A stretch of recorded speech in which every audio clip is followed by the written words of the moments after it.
Alors Laurent, un petit bilan de ce cross? Je trouve que ce cross qui paraissait pas non plus le plus difficile de la saison à la reconnaissance, et on s'aperçoit quand même malgré tout cet enchaînement de gros sauts larges, de difficultés techniques, a fait quand même la sélection. Parce qu'on voit que ça a quand même bien bouleversé le classement. À la fois il y a eu un certain nombre d'incidents et puis on voit que le temps aussi n'était pas si facile que ça à accrocher. Donc on a Nicolas qui est premier deuxième avec ses deux chevaux, deux tours parfaits.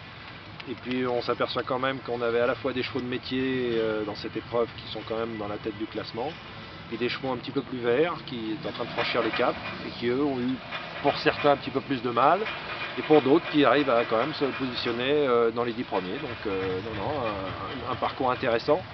Et moi c'est vrai que je le regardais aussi en préparation des deux épreuves qui à venir, c'est-à-dire le 3 étoiles de Bokello et le 4 étoiles de Pau.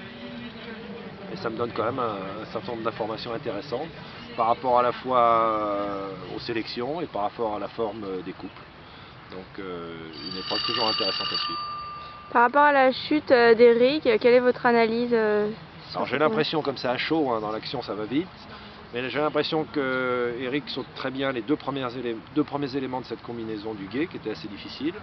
C'était quand même la difficulté du parcours, et qu'il y a une petite hésitation de la part et du cheval et du cavalier avant de sauter la pointe au milieu de l'eau, et que cette hésitation fait que ça leur fausse un peu la distance. Le cheval remet une foulée là où il n'y avait plus la place, et du coup il accroche avec les genoux, et donc c'est la chute. Bon, heureusement aucun des deux ne s'est fait mal, mais bon, c'est sûr qu'en fin de parcours Eric qui était là aussi pour préparer le 4 étoiles de Pau, donc forcément c'est décevant, et c'est jamais très agréable de rester sur une chute avant une échéance. Des bonnes surprises quand même sur ce parcours?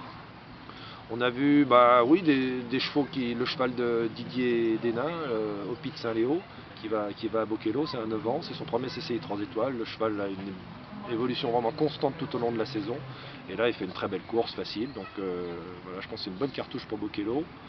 La jument de Thomas Carlyle, Léa Dutilleul, qui a très peu de métier et qui a très bien couru aussi, qui est 10e. Et puis comme ça, un certain nombre de jeunes chevaux quand même qui ont montré qu'ils avaient le niveau pour faire ça. D'accord, merci Laurent.